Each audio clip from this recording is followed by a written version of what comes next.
안녕하세요. 여배우의 책방의 달세뇨입니다. 오늘 달세뇨가 읽어드릴 책은 미국의 작가 패트리샤 맥거의 완벽한 알리바이입니다. 컬럼비아 대학에서 저널리즘을 전공한 작가는 건축 잡지 편집자를 거쳐 1946년 미스테리 작가로 데뷔했는데요.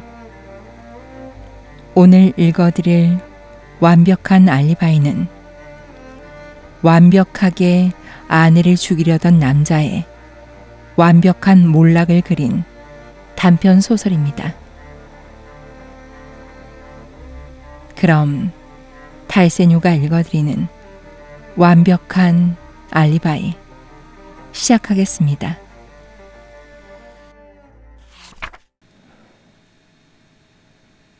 프랭크 클로포드는 신중한 사나이였다. 중요한 일을 시작하기 전에는 꼭 승산을 생각하고 이익과 손실을 비교하고 세밀한 계획을 짜낸다.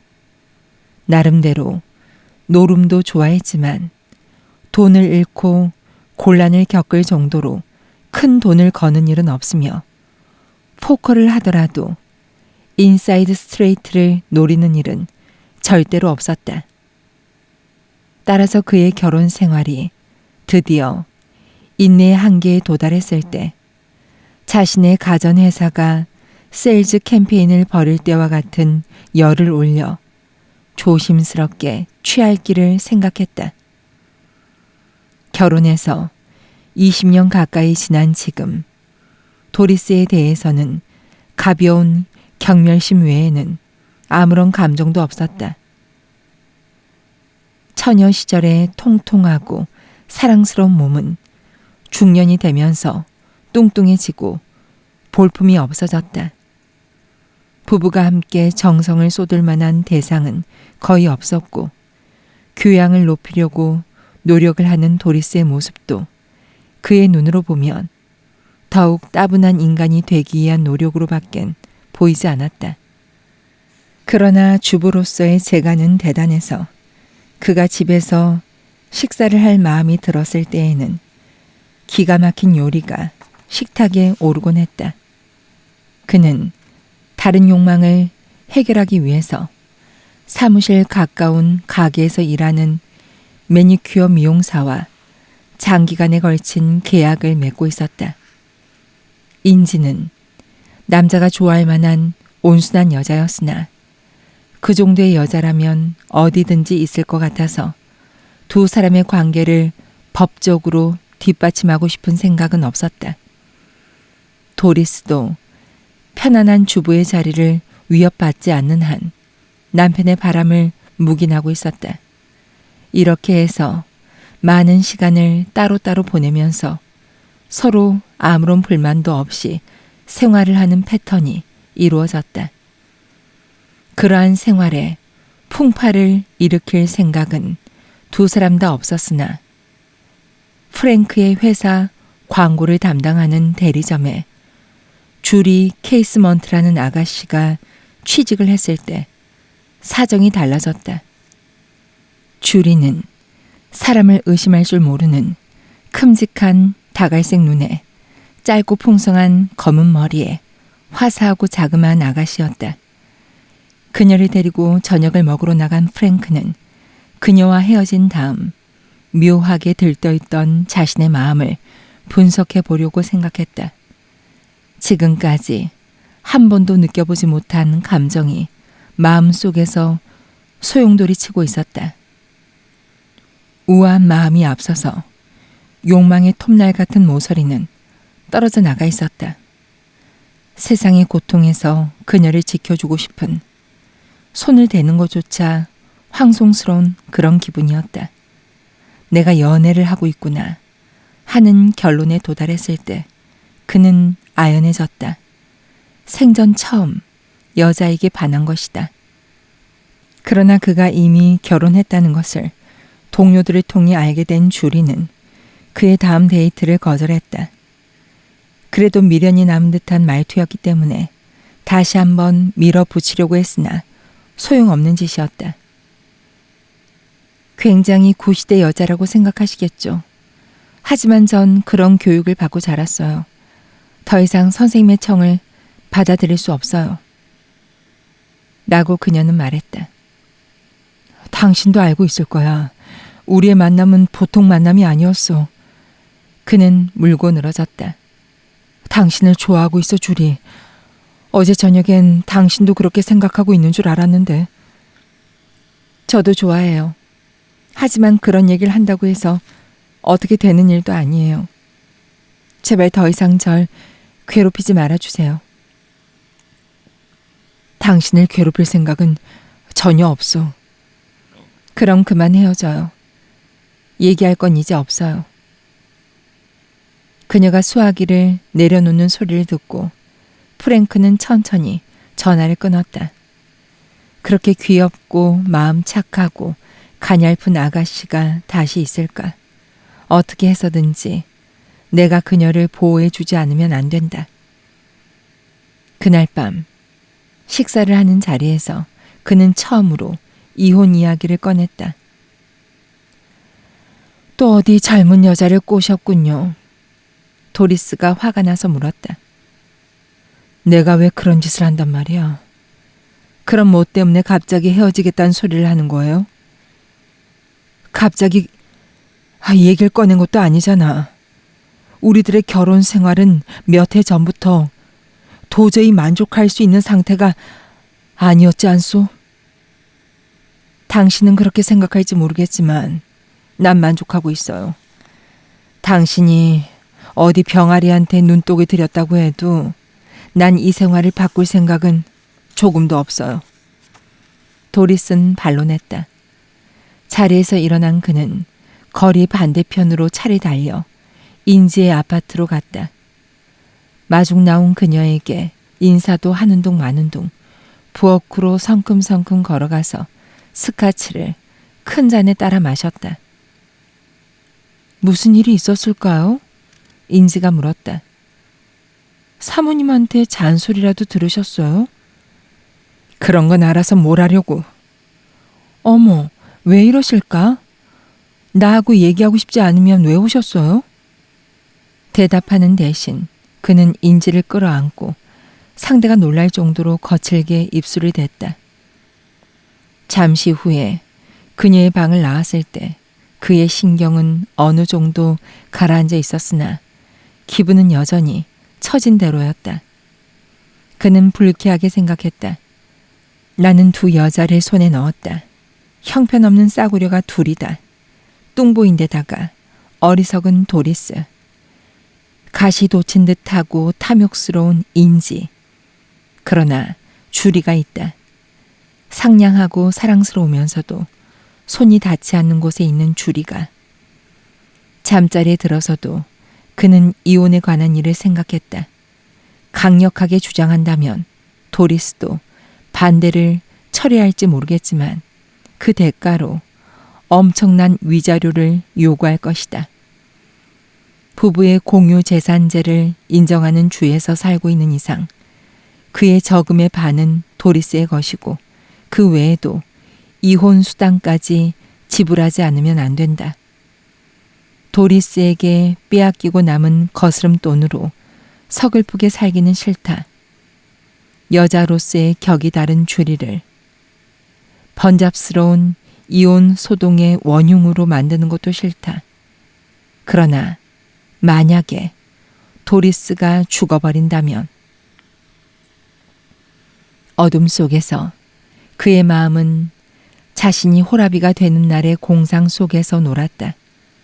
아내가 먼저 간 고독 속에서 주리에게 위안을 찾으려는 자신. 그렇다. 그렇게 되면 그녀를 차지할 수가 있게 될 것이다. 도리스가 죽어준다면 말이다. 그 후에 여러 날이 지나도 그의 마음은 어느덧 그 생각으로 되돌아오는 것이다. 아내를 보는 눈도 달라지고 여자로서가 아닌 희생자로서의 그녀를 보게 되었다. 그의 공상 속에는 여러 가지의 흉기가 떠올랐다. 칼과 총, 밧줄과 독약. 그러나 여자가 피살됐을 때 제일 먼저 의심을 받게 되는 사람은 남편이라는 것을 그는 알고 있었다.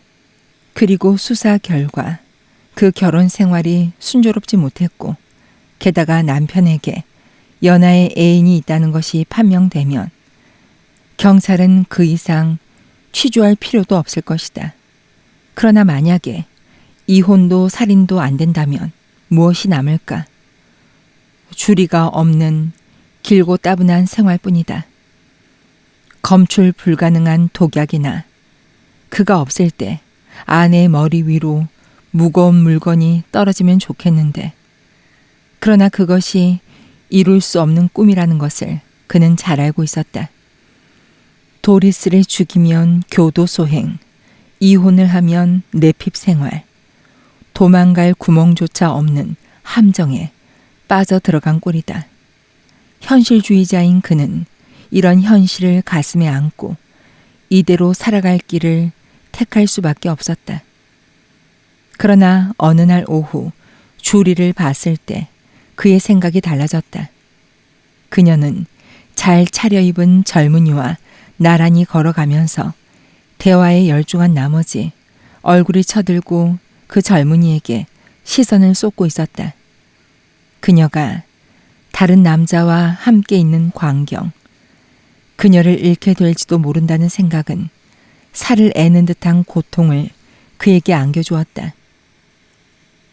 그레고르를 생각해낸 것은 바로 이때였다.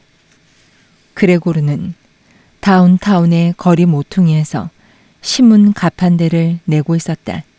그 가게에서는 신문이나 잡지 외에도 사탕이나 껌, 담배, 그림 엽서 같은 것도 팔고 있었다. 게다가 경마장 도박에 청부도 했고 여러 가지 도박도 취급하고 있는 남자였다. 사람들의 소문으로는 그를 통하면 고리로 돈을 돌릴 수도 있고 제법 암흑가에도 손이 닿는다고 했다. 러시아어 때 가게가 혼잡한 것을 피해서 밤까지 기다린 프랭크는 내일 열리는 경마에서 인기 있는 말에 걸 $20를 들고 가게로 갔다. 막권을 산 다음 그는 조심스럽게 아무렇지도 않은 듯이 말을 꺼냈다. 그런데 곤란한 처지에 빠진 친구가 있는데 말이야. 누군가가 그러니까 그 친구를 방해를 하고 있단 말이야. 그러니까 그 방해를 치워줄, 말하자면 일을 거들어줄 사람이 어디 없을까? 있을지도 모르지. 그는 표정도 변하지 않고 종이 쪽지에 전화번호를 적어 프랭크에게 건네주었다. 닥터 브릴에게 물어보지 그래. 닥터? 완벽한 치료를 원한다면 말이야. 그럼 그 닥터의 치료비는 얼마나 되지? 후유증 발병을 염려 안 해도 될 정도의 간단한 일 같으면 $2,000. 하지만 어떻게... 전화번호는 당신이 가지고 있으니까 친구한테 주든 찢어버리든 마음대로 하쇼. 하지만 아무것도 물어보진 마쇼. 물어봐도 난 모르니까. 당신이 간 다음엔 난 이런 얘긴 깨끗이 잊어버리니까. 아시겠소? 알았네, 그레고르. 그 장소를 떠났을 때 그는 떨고 있었다. 전화번호가 적힌 쪽지를 쥐고 있는 손은 주머니 속에 들어가 있었다. 난 할 수 없다. 그는 이렇게 생각했다. 도리스의 일로. 그걸 뭐라고 그랬던가. 그래, 치료를 위한 계약을 체결하다니. 사람을 사서 도리스를 죽이다니. 그건 올바른 정신 상태에서 할 수 있는 일이 아니다. 그러나 그는 그 종이 쪽지를 태워버리기 전에 그 번호를 기억해 버렸고 마음 깊숙한 곳에서 언젠가는 그 전화를 걸 생각이라는 것을 알고 있었다. 그 이후 그는 주말까지 다른 일은 거의 생각조차 하지 않았다. 덤비거나 초조해서는 안 된다. 돌이킬 수 없는 첫 발을 내딛기 전에 모든 각도를 계산해 넣고 신중한 준비를 갖추지 않으면 안 된다. 우선 돈에 관한 일이다. 도리스가 갑자기 사망했을 때 그의 계좌에서 난데없이 많은 예금이 인출된 것을 알게 되면 수사관은 틀림없이 의심을 품을 것이다.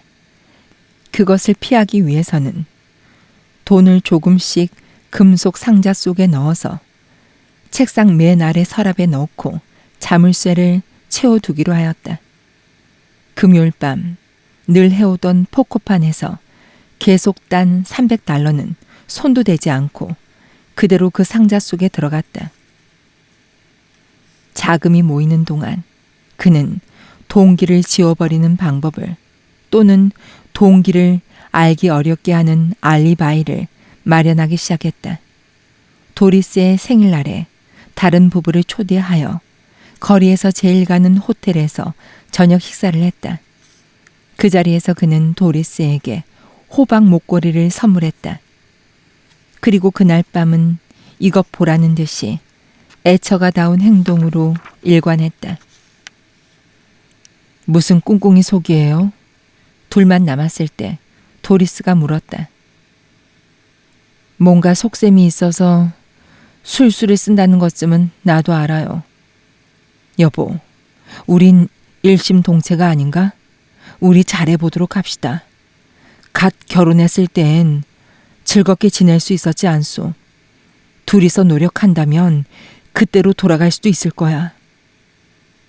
글쎄, 노력하긴 어렵지 않지만 그녀는 더 이상 따지려 들지 않았다. 다음에 손을 쓴 것은 그는 여행 팜플렛을 한 다발 들고 들어가 지중해 일주 여행으로 결혼 기념일을 축하할 것을 제안했다. 친구들에게 아내가 그 팜플렛을 보여줄 것도 계산하고 있었다. 필요하다면 그가 아내의 행복만을 생각하고 있었다는 사실에 대한 증인으로 그 친구들을 이용할 수 있을 것이다. 필요하다면 이 말은 어디까지나 가정에 그치는 것이다.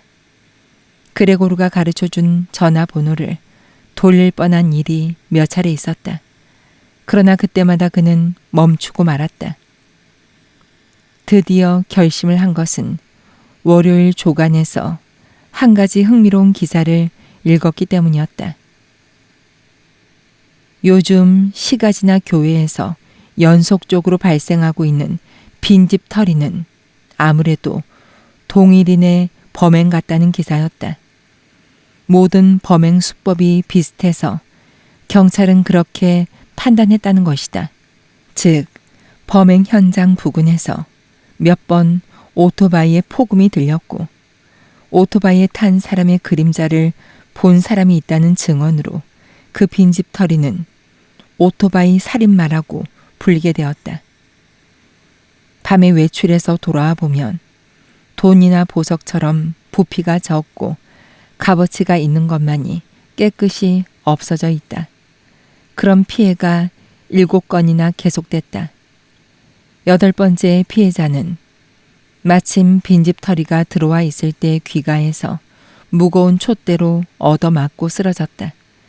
피해를 입은 여성은 현재 병원에서 치료를 받고 있다고 했다.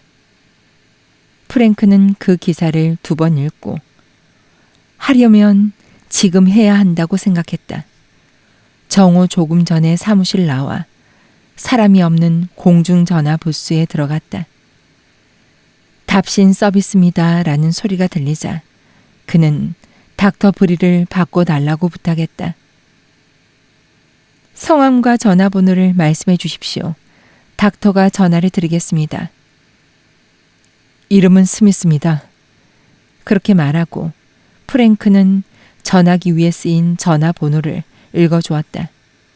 10분 정도 기다렸다. 닥터 브릴입니다. 이번 목소리는 똑똑했고 위엄이 있었다. 그쪽 이름을 말씀해 주십시오. 스미스입니다. 그레고리에게 들었습니다만 그쪽에 의뢰하면 완벽한 치료를 해주신다고. 요금은 알고 있습니까? 2,000달러라고 들었습니다. 좋습니다. 보통 수술이군요. 될 수 있으면 오토바이 살인마의 범행으로 보이게 했으면 좋겠는데요. 그거 좋겠죠. 환자의 이름과 주소는 프랭크 클로포드 부인, 라인 골드 로드 4100. 날짜 지정은 있습니까? 상대는 금요일 밤 8시에서 9시 반까지 강연회에 갔다가 10시쯤엔 귀가할 예정입니다. 그때까지 집안에 숨어 있다가. 자세한 점은 이쪽에 맡겨주십시오. 남편은 어떻게 됩니까? 부인과 함께 있습니까? 아니요. 그날 밤엔 다른 장소에 가 있을 겁니다. 요금 준비는 돼 있겠죠? 네. 그럼 다음 지시대로 해주십시오. 아무것도 적혀 있지 않은 자색 봉투에 2,000달러를 넣어서 공항에 있는 23번 라카에 갖다 놓을 것. 기일은 수요일 오후 5시까지. 알았습니까? 알았습니다. 수요일 23번 라카죠. 열쇠는 어떡할까요? 필요 없습니다. 다만 시간은 꼭 지켜주십시오. 그런데 돈을 받은 다음 꼭 약속을 실행한다는 보증은 있습니까? 자동차 수리를 의뢰할 때 수리공이 요금대로의 부품을 사용할지 안 할지는 보증이 없죠. 스미스 씨, 그것이 싫다면 좋을 대로 하십시오. 수요일에 라카에 돈이 들어있으면 수술은 틀림없이 진행됩니다. 만약 들어있지 않으면 거래는 중지됩니다. 어떤 경우에도 뒤탈은 전혀 없습니다. 이렇게 말하고 닥터 브릴은 전화를 끊었으나 프랭크가 수화기를 내려놓고 공중전화 부스를 나온 것은 거진 1분이 지나서였다. 드디어 일을 저지르고 말았다고 그는 생각했다. 난 살인 청부업자를 고용하고 말았다. 그는 사체가 된 도리스의 모습을 머릿속에서 쫓아버렸다. 도저히 할 수 없다. 난 살인자가 아니다. 책상 서랍 속에 있는 돈을 은행에 넣어버리면 그것으로 모든 것은 끝난다. 그 전화도 없었던 것으로 된다.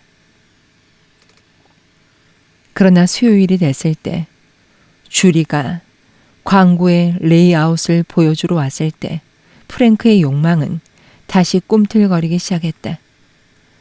그녀가 자기 회사로 돌아간 다음 곧 봉투에 돈을 넣고 차를 공항으로 달렸다. 라카 열쇠는 돌아오는 길에 길가에 있는 쓰레기통 속에 던져 넣었다.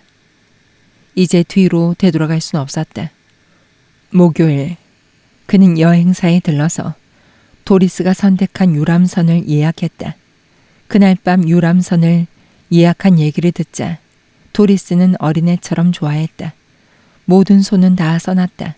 이제 하루만 지나면 그는 자유의 몸이 되는 것이다. 그러나 금요일 아침 뜻하지 않았던 장애가 그를 기다리고 있었다. 그날 밤 포커 대회를 주최하기로 했던 집주인이 독감으로 쓰러졌다는 것이다. 게임이 중지된 것을 전화로 알려온 것은 또 한 사람의 포커 친구였다. 뭐라고? 프랭크는 소리쳤다. 이제 와서 그렇게 말하면 어떡하나. 다른 장소를 찾아보지. 어디서 하는가가 문제지. 자네 집은 어떤가? 아니야, 무리야. 짐의 집은 어때? 그 친구 집은 지금 페인트 칠을 하고 있거든. 한 번쯤 쉬면 어때? 어젯밤에 돼지 꿈이라도 꿨나? 아니야. 그게 아니고. 그는 말끝을 흐리고 머리를 회전시켜 생각을 다듬었다. 이대로 노골적인 반응을 보이고 포커가 중지됐다고 당황해하는 눈치를 보여선 안 된다.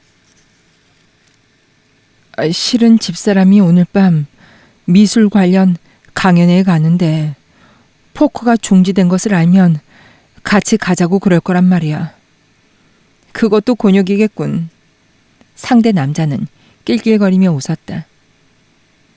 아주머니한텐 포커가 중지됐단 말만 안 하면 되지 뭘 그래. 그럼 다음 주에 만나세.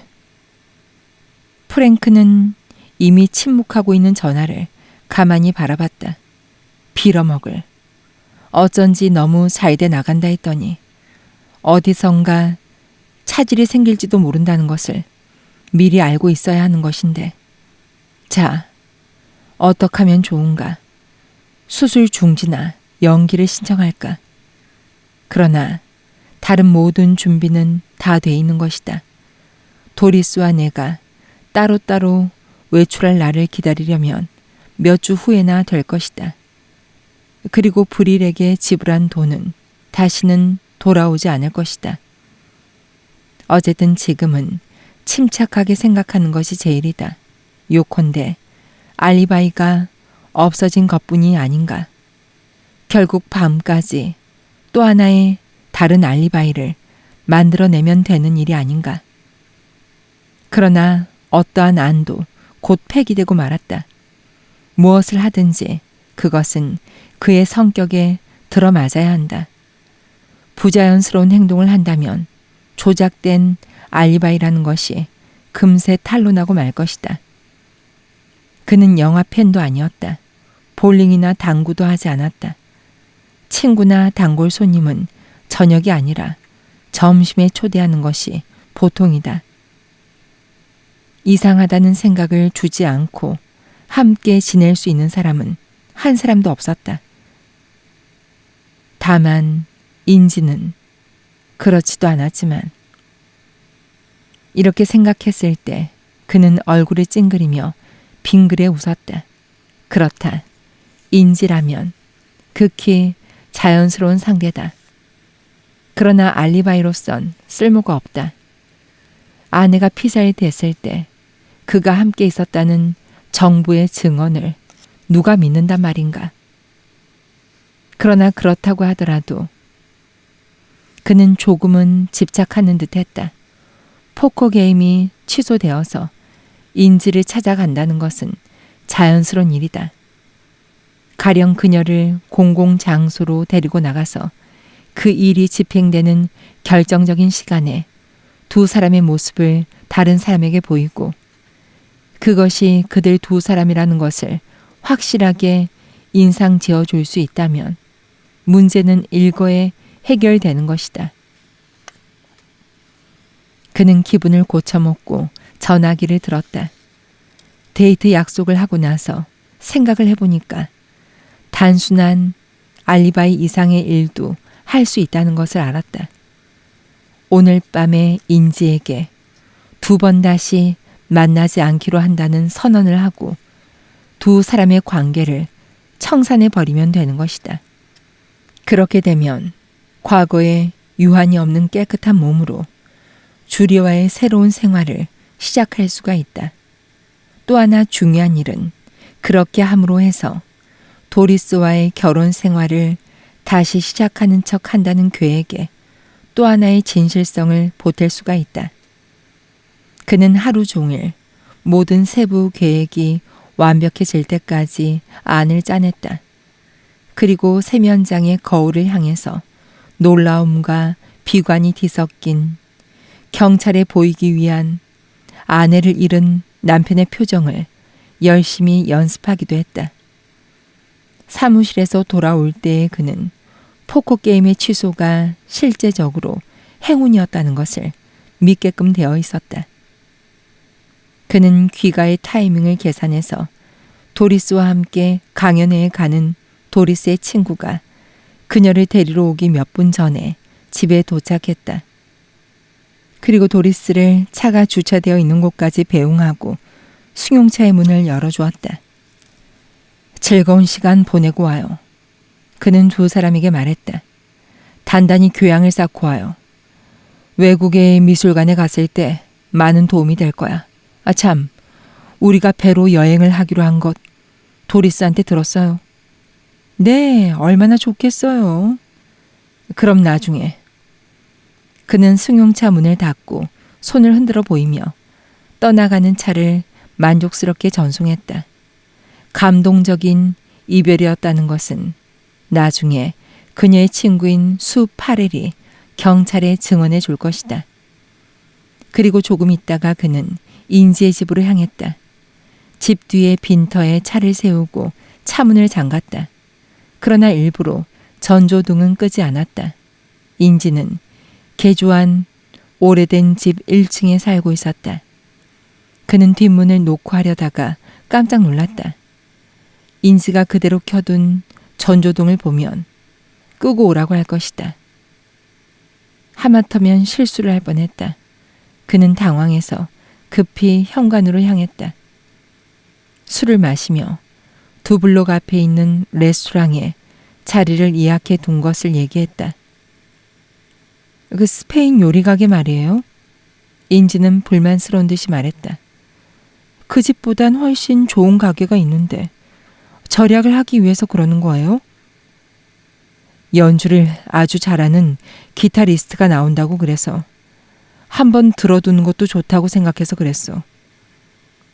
그래요? 하지만 집 근처 식당에서 저녁 한 끼 먹는데 드레스를 차려입고 나간다니 우습네요. 그렇게 싸구려 식당이 아니야. 그는 더 이상 왈가왈부하고 싶지 않았다. 아무튼 예약은 해놨고 난 배가 고파. 가기 싫으면 관두라고. 알았어요. 아무튼 오랜만에 외식이니까. 어쩔 수 없이 따라가는 듯이 그녀가 말했다. 인지의 구두는 걸어 다니기엔 적당하지 않았다. 가까운 식당이니까 걸어가자고 프랭크가 주장했을 때 그녀는 또 기분이 좋지 않았다. 그녀가 기분이 좋지 않다는 것도 프랭크에겐 유리한 일이었다. 경찰이 물어봤을 때 웨이터는 식사하는 동안 우리들이 말다툼만 하고 있었다고 증언할 것이다. 이것으로 그녀와 헤어지려고 했다는 얘기가 더욱 사실처럼 보일 것이다. 그는 일부러 기분을 풀어주려고도 하지 않았고 인지의 불평불만을 듣고도 모른 척하였다. 그리고 웨이터가 두 사람 앞에 쌀 요리 접시를 갖다 놨을 때 그는 일부러 거칠고 큰 소리로 이렇게 말했다. 잔소리 그만하고 어서 먹으라고. 당신 잔소리는 이제 정말 짜증이 나. 조용한 식사였다. 시무룩해서 말도 안 하는 인지. 속에선 잘됐다 싶어 기뻐하면서도 표면상으론 기분이 언짢다는 표정을 하고 있는 프랭크. 9시 반에는 별로 특징도 없는 플라밍고 댄서가 쇼를 시작했다. 기타리스트도 대단한 것이 아니었는데 프랭크는 열렬한 박수를 보내고 웨이터를 불러 아디오스 무차차스라는 노래를 청했다. 두 사람의 테이블 앞에 온 기타리스트는 정감어린 모습으로 인지 앞에 몸을 굽히며 노래를 불렀다. 프랭크는 그에게 $5의 팁을 주었다. 도대체 뭐라는 거예요? 인지가 화가 난다는 듯이 덤벼들었다. 괜히 무뚝뚝하다 했더니 이번엔 감상적인 노래로 날 구워 삶으려고 그래요? 그게 아니지. 난 나 나름대로 당신에게 작별 인사를 한 셈이지. 난 당신하고 이제 더 이상 만나지 않기로 했으니까. 그는 손을 들어 웨이터에게 청구서를 가지고 오라고 했다. 뭐라고요? 그렇지 않아도 억지로 참고 있던 화가 단숨에 불을 뿜었다. 이렇게 해서 날 쫓아버리려고 그래요? 짜낸 레몬 껍질처럼 버리겠다는 거예요? 이것 봐요. 난 말이에요. 큰 소리 내지 않아도 될 텐데 왜 이러는 거야? 아니요. 큰 소리를 내야지 당신이 알아들을 거 아니에요. 기대했던 대로 그녀의 목소리는 높아졌다. 당신은 나를 놀이개처럼 가지고 놀고선 당신 마음대로 버릴 생각인 모양인데 그렇다면 나한테도 할 말이 좀 조용히 하지 못해? 사람들이 보고 있잖아. 그가 크레디트 카드를 내놓자 웨이터는 그것을 받아 가지고 갔다. 당신은 남의 마음 같은 건 조금도 생각하지 않는 사람이에요. 그녀는 테이블을 밀어 젖히고 소리를 내면서 일어났다. 두 사람은 근처에서 식사를 하고 있는 손님들의 주목의 대상이 되고 있었다. 뭐가 필요한 거야? 그는 마치 업신 여기는 듯이 말했다. 위자료야. 곧 알게 될 거야. 그녀의 말투도 거칠어지기 시작했다. 더러운 거 만지듯 사람을 취급하고 무사할 줄 알았다면 천만의 말씀이지. 그는 청구서에 사인을 하고는 카드와 영수증을 받고 일어났다. 손목시계를 보니까 10시 10분. 계획대로의 시간이다. 자, 그만 돌아갑시다. 그는 인지의 팔을 잡았다. 그녀는 그것을 뿌리치듯 하며 문을 향해 뛰어나갔다. 지배인의 곁을 지날 때 그는 조그만 소리로 변명을 했다. 동행이 좀 신경질이 돼서.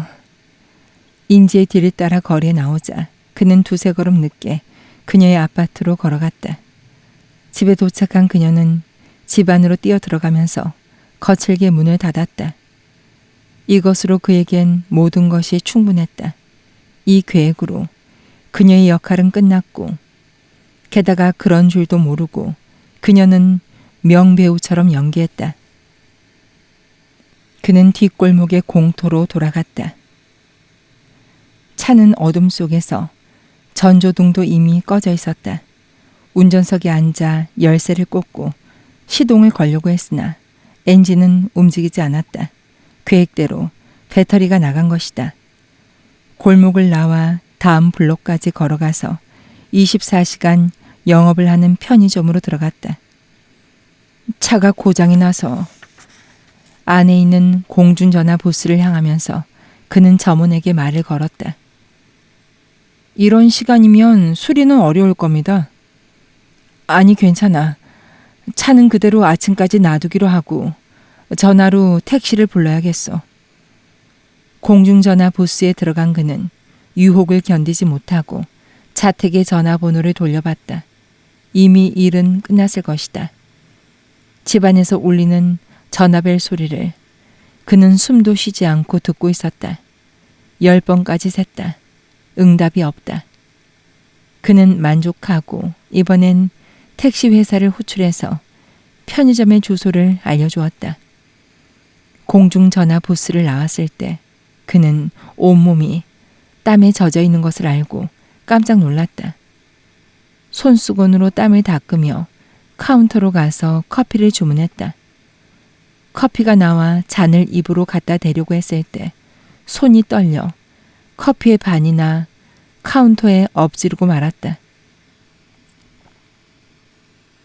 택시는 곧 도착했다. 집으로 향하는 차 내에서 그는 말꼬리를 잡히지 않으려고 운전사와는 짧은 말로 대화를 끝냈다. 침착해야 한다. 마지막에 이르러 꼬리를 밟히지 않도록 조심을 해야 한다. 레스토랑을 나온 것이 10시 15분, 편의점에 들어간 것이 10시 30분. 날개가 있다고 하더라도 거리의 끝에서 다른 쪽 끝까지 왕복할 수는 없다. 택시가 도착했을 때 집의 전등은 모두 꺼져 있었다. 택시 요금은 $2 45센트. 프랭크는 난처한 표정을 지었다. 이거 어떡하지? $50짜리밖에 없는데 잔돈이 있을까? 농담을 하시는 겁니까? 밤중엔 그런 큰 돈은 가지고 다니지 않기로 했어요. 아까 편의점에서 바꿔달라고 하시지. 깜빡했지. 미안하지만 집에까지 들어와 주겠나? 집사람더러 잔돈을 내달라고 할 테니까. 할 수 없죠. 운전사는 투덜거리며 그와 함께 한 길에 내렸다. 사모님은 벌써 주무시는 거 아닙니까? 이런 밤중에 깨워서 일어나게 하면 안 좋을 텐데요. 아니야. 우리 집사람은 괜찮아. 거참 부럽습니다. 우리 집사람 같으면 대소동이 벌어집니다. 운전사를 포치에서 기다리게 한 다음 프랭크는 열쇠로 현관문을 열고 안으로 들어갔다. 그리고 재빨리 크게 숨을 들이마시고 용기를 내서 스위치를 켰다. 거실이 환해졌다. 카펫 중앙에 두 팔을 벌리고 눈을 부릅뜨고 입이 일그러진 채로 도리스가 쓰러져 있었다. 얘기했던 광경이긴 하지만 그가 받은 충격은 대단했다. 이게 어떻게 된 일이야? 도리스가 설마... 그는 운전사에게로 달려갔다. 큰일 났어요. 무슨 일입니까? 운전사는 그를 따라 안으로 들어왔다. 아니, 이게 웬일입니까? 죽어 있습니까? 모르겠어요. 그는 도리스 옆에 무릎을 꿇고 손목을 잡았다. 물론 맥박은 느껴지지 않았다. 의사를 불러주시오. 급히 와달라고 해요. 경찰을 불러야죠. 그래. 아니, 당신이 말하는 대로야. 전화를 좀 해주시오. 전화는 현관 앞 홀에 있으니까. 알겠습니다. 운전사는 거실을 나갔다. 프랭크는 도리스의 사체 곁을 떠나 방구석에 있는 의자에 가서 앉아 전화를 걸고 있는 운전사의 목소리를 듣고 있었다. 숙녀가 죽어 있어요. 숙녀라니. 저것은 내 아내인데. 프랭크는 운전사의 말을 정정할 생각을 떨쳐버렸다.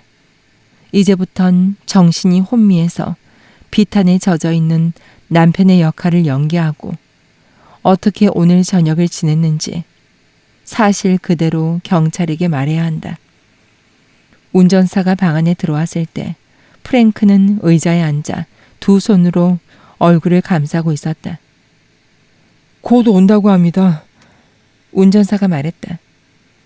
나도 여기 있으라고 하네요. 그리고 현장엔 손도 대지 말라고 합니다. 알았어요. 정말 고맙습니다. 아주머니가 어떻게... 정말 안 됐습니다. 그는 서툰 말투로 동정의 말을 했다. 이거 틀림없이 오토바이 살인마의 범행일 겁니다. 경찰이 주차 위반 적발만큼이나 열을 올려서 수사를 했더라면 범인은 벌써 오래전에 끌려 들어갔을 겁니다. 그의 입에선 거침없이 말이 튀어나왔으나 프랭크는 듣고 있지 않았다. 얼굴을 두 손으로 감싸고 눈을 감은 채로 마음속에선 다른 일을 생각하고 있었다. 드디어 현관에 초인종이 울리고 운전사가 문을 열어주자 갑자기 집안은 사람들로 가득 찼다. 그 중에 한 사람은 사체 옆에 웅크리고 앉아 있었다. 다른 한 사람이 방 안으로 들어오자 프랭크는 의자에서 일어났다. 살인과의 하밀 경감입니다. 그는 자기를 소개했다. 여긴 당신 집입니까? 네, 그렇습니다. 제가 프랭크 클로포드라고 합니다. 저기 있는 것은... 그는 용기를 내서 다시 한번 도리스를 쳐다봤다. 저것은 제 아내입니다. 어떻게 됐소, 선생? 하밀은 사체 곁의 남자에게 말을 걸었다. 피해자는 죽었어요. 틀림없습니다.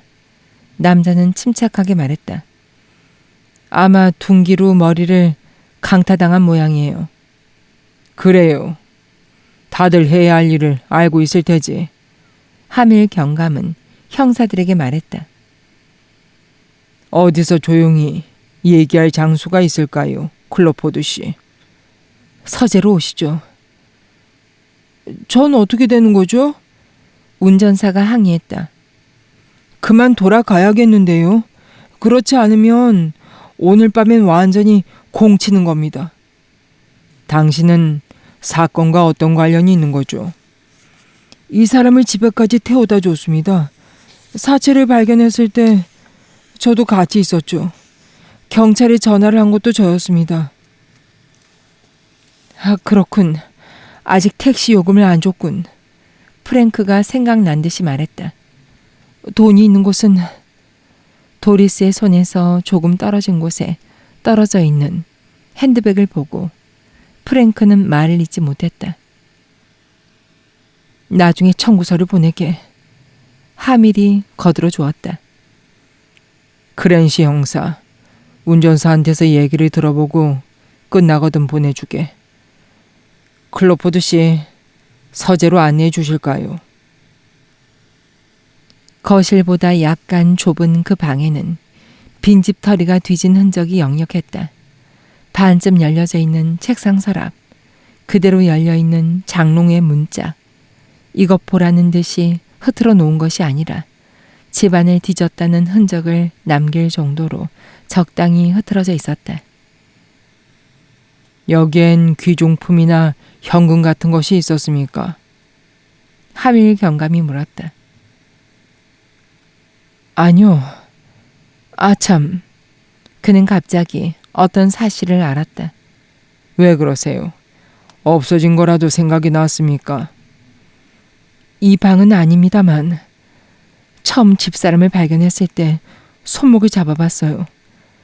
지금 비로소 생각이 났습니다만 그 왼손엔 아무것도 없었습니다. 아무것도 없었어요. 반지 말입니다. 언제든지 큼직한 다이아 반지를 끼고 있었습니다. 1캐럿 정도의 반지입니다. 불일의 하수인들은 안성맞춤의 보너스를 차지한 셈이구나 하고 그는 생각했다. 그러나 강도라는 진실감을 나타내기 위해선 그 정도의 희생은 환영할 일이다. 그렇군요. 나중에 집안을 조사해서 없어진 물건을 찾아내 주셔야겠습니다만 그보다도 먼저 사정을 밝혀주셔야겠습니다. 당신이 부인을 마지막 본 것은 언제입니까? 오늘 밤 7시 반쯤입니다. 그는 의자에 앉아서 손의 떨림을 막기 위해 두 손을 꽉 잡았다. 강연회에 간다고 해서 아내의 친구가 데리러 왔습니다. 친구분의 주소와 이름은 알고 계시겠죠? 경감이 그렇게 말했을 때 크랜시라고 부른 형사가 들어와서 작은 수첩을 펴들었다. 조지 파렐 부인입니다. 프랭크는 크랜시 형사가 그것을 수첩에 적어 넣는 것을 보고 있었다. 주소는 메이플 드라이브. 번지는 잘 모르겠습니다만. 됐습니다. 두 사람이 떠나간 다음에 어떻게 하셨죠? 친구와 함께 저녁 식사를 했습니다. 그의 이름과 주소는? 아니, 여성입니다. 그래요. 인지 에릭슨, 그랜드 스트리트 1421번지에 살고 있습니다. 크랜시의 펜이 다시 움직였다. 그와 하밀 경감은 눈으로 신호를 주고받았다.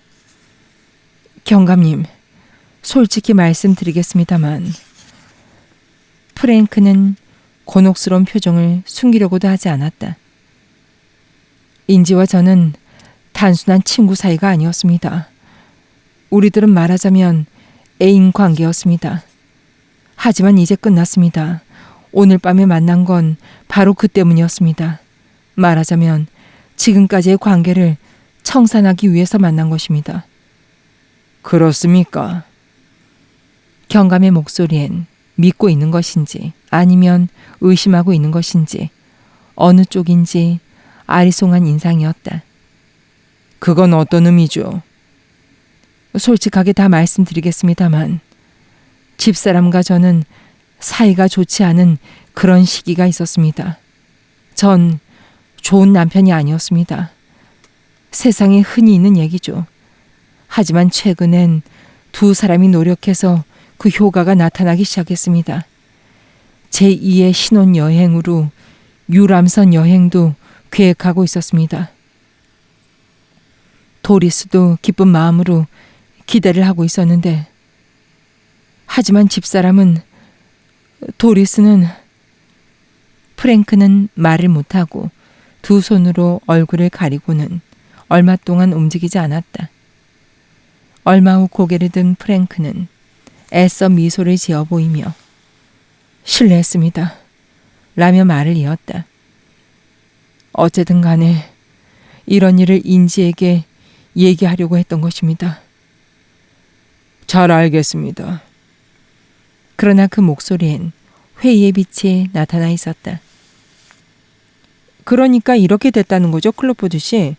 부인이 살해됐을 때 당신은 여자친구의 아파트에서 영원한 작별을 고하고 있었다. 그러니까 미스 에릭슨이라고 하셨던가요? 그녀도 같은 증언을 해주시겠죠? 크랜시 형사가 질문했다. 그녀의 아파트엔 있지 않았습니다. 프랭크는 형사가 미끼에 걸려드는 모습을 보며 내심 잘됐다 싶었다. 인지가 심술을 부리기 시작해서 달랠 겸 냉정히 얘기를 하려고 아파트에서 멀지 않은 레스토랑으로 갔습니다. 라 파로마라는 가게입니다. 그는 잘 알았느냐 크랜시 라는 말까지 하고 싶었다. 그리고요? 식사를 하고 쇼를 구경하고 그러고 나서 하고 싶은 말을 했습니다. 그녀는 어떻게 됐죠? 좀 화를 냈던 것 같습니다. 그 다음에 그녀를 집에까지 바래다 줬습니다. 차는 안 가지고 계십니까, 클로포드 씨? 네, 가지고 있습니다. 깜빡할 뻔했군요. 인제 집까진 차로 갔는데 레스토랑은 걸어서 갈 수 있는 거리에 있습니다. 그 다음에 돌아오려고 차에 타보니까 배터리가 나갔어요. 그래서 그대로 놔두고 왔습니다. 어떻게 택시를 타셨죠? 스티븐스 거리 모퉁이에 있는 편의점에 들어가서 전화를 걸었습니다. 그런데 집에 돌아와 보니까 수중에 있는 현찰은 큰 것뿐이고 운전사는 거스름돈을 가지고 있지 않더군요. 그래서 운전사와 함께 집으로 들어온 겁니다. 도리스에게 잔돈을 내주라고 하려고 했는데 그는 다시 한번 감정이 격해지듯 두 손으로 얼굴을 가렸다. 운전사의 말과 전우가 들어맞나? 하밀이 크랜시에게 물었다. 네, 그의 일지에 의하면 차에 태운 것이 10시 35분입니다. 그리고 경찰에 통보한 것이 11시 27분으로 돼 있습니다. 틀림없군. 누굴 시켜서 파렐 부인을 만나 얘기를 들어보게. 클로포드 부인을 집까지 데려다 주었던 시간과 그때 무엇이었든지 보거나 듣거나 한 일이 없는가를 자세히 듣고 와. 그리고 레스토랑, 편의점, 또 에릭슨이라는 여자도 잊지 말고. 알겠습니다. 크랜신 방을 나갔다. 하밀 경감은 프랭크가 평정을 되찾기를 기다렸다. 그가 얼굴에 들었을 때 형사의 눈은 훨씬 동정적인 빛을 띠고 있었다. 심중은 충분히 알겠습니다, 클로포드 씨. 솔직히 얘기해 주셔서 감사합니다. 하지만 사건이 사건인 만큼 증언은 모두 체크해야겠습니다. 그야 물론 경감님의 임무시니까요. 프랭크도 역시 정중하게 말했다. 집사람을 살해한 범인을 체포하기 위해선 협력을 아끼지 않겠습니다. 꼭 잡고야 말겠습니다. 하밀 경감은 약속했다. 이렇게 얘기하고 있는 동안에도 수사는 진행되고 있습니다. 그것을 증명이라도 하듯 부하 한 사람이 방 안으로 들어왔다. 검시관의 일이 끝났습니다. 시신을 치워도 괜찮을까요? 사진은 괜찮은가? 모든 각도에서 촬영했습니다. 그래, 그럼 일단 영안실로 옮기지. 그 밖에 알려진 건 없나? 네, 뒷문에 억지로 따고 들어온 흔적이 있습니다. 그리고 이웃 사람들의 말로는 10시쯤 오토바이 같은 소리를 들었다고 합니다. 우연이었을까? 프랭크는 생각했다. 아니면 닥터 브릴이 계획적으로 한 짓이었을까? 젊은 형사가 가버리자 하밀 경감은 프랭크 쪽으로 얼굴을 돌렸다. 그 태도는 눈에 띄게 호의적이었다. 대충 알 것 같군요. 요즘 계속 발생하고 있는 빈집털이 사건을 알고 계십니까? 택시 운전사가 뭔가 얘기하고 있었는데 오토바이 살인 말하는 거 말입니까? 신문에선 그렇게 부르고 있죠. 전등도 텔레비전도 안 켜져 있고 밤에 사람들이 모두 외출한 주택이 당하고 있습니다.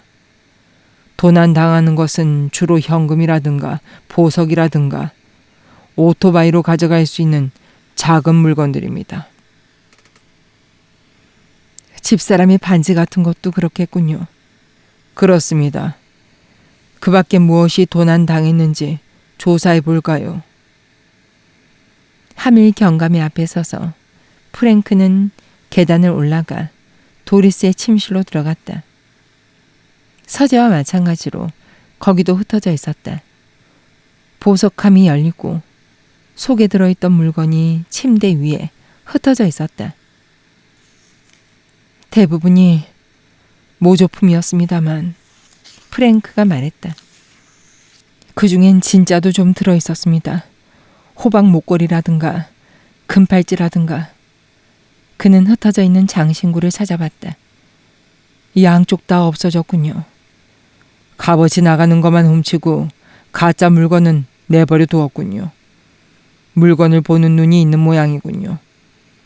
조사하고 있는 동안에 프랭크의 소지품에서 금으로 만든 커프스가 없어진 것을 알았다. 이것 또한 강도의 소행인 모양이었다. 두 사람이 침실에 있을 때 전화가 걸려왔다. 하밀 경감에게 걸려온 것이다. 그는 오랫동안 얘기를 듣고 있었다. 듣고 있는 동안에도 응이나 허하는 소리 외에는 분명히 얘기의 내용에 만족해하고 있었다. 대개 뒷받침이 된 셈이군. 그는 그렇게 결론을 내렸다. 나머진 에릭슨 뿐이군. 그녀의 얘기만 들어보면 모든 게 들어맞게 되는데 난 아직 1시간쯤은 여기 있을 테니까. 그는 전화를 끊었다. 당신의 얘기는 완전히 증명이 됐습니다. 식당 주인, 웨이터, 기타리스트 모두가 당신 일을 기억하고 있었습니다. 당신 여자친구는 상당히 화를 많이 낸 모양이더군요. 네, 좀 대단했습니다. 프랭크도 고개를 끄덕였다.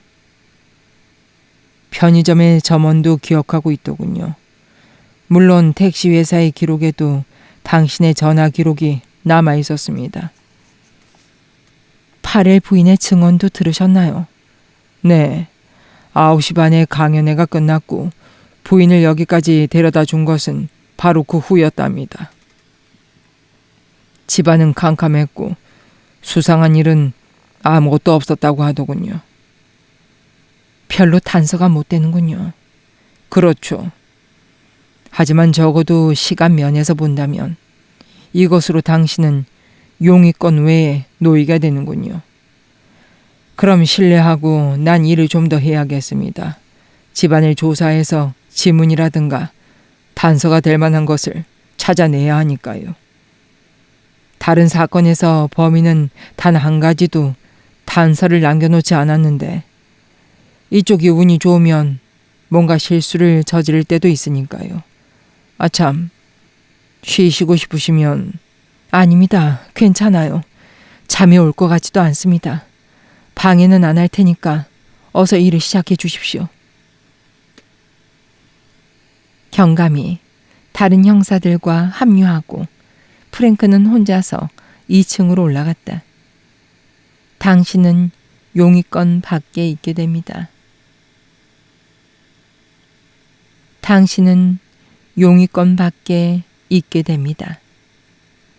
하밀의 이 말이 그의 머릿속에서 기분 좋게 울려 퍼졌다.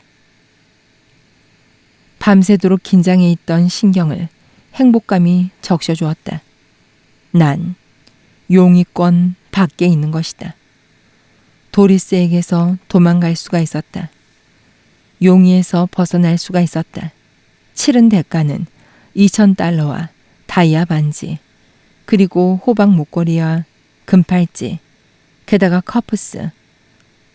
이렇게 싸구려 바겐세일이 또 있을까? 그는 창문 곁에 서서 어둠 속에 눈을 굴리면서 밝아오는 미래를 점쳐보고 있었다. 그때 하밀이 들어왔다. 그의 뒤에는 크랜시가 서 있었다. 단서라도 찾아내셨습니까? 프랭크가 물었다.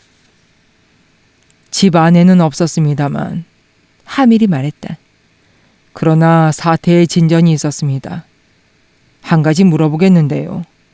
당신은 택시를 부르는데 어째서 편의점까지 가셨죠?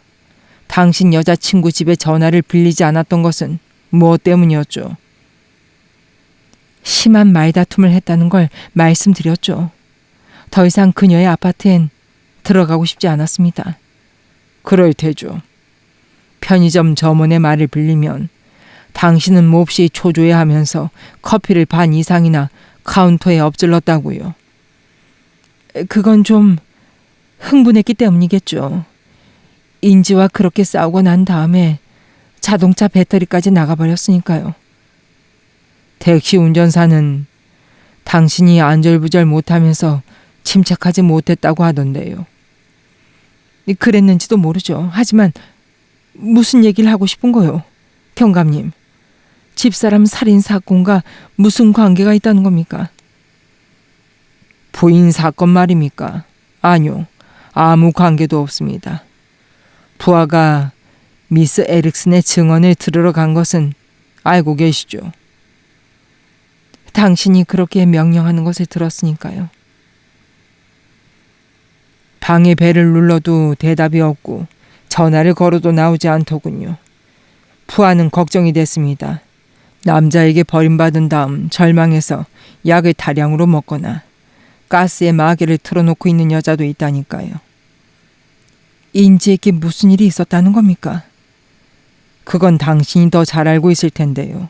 방에 들어갔을 때 그들은 그녀가 바닥에 쓰러져 있는 걸 발견했습니다.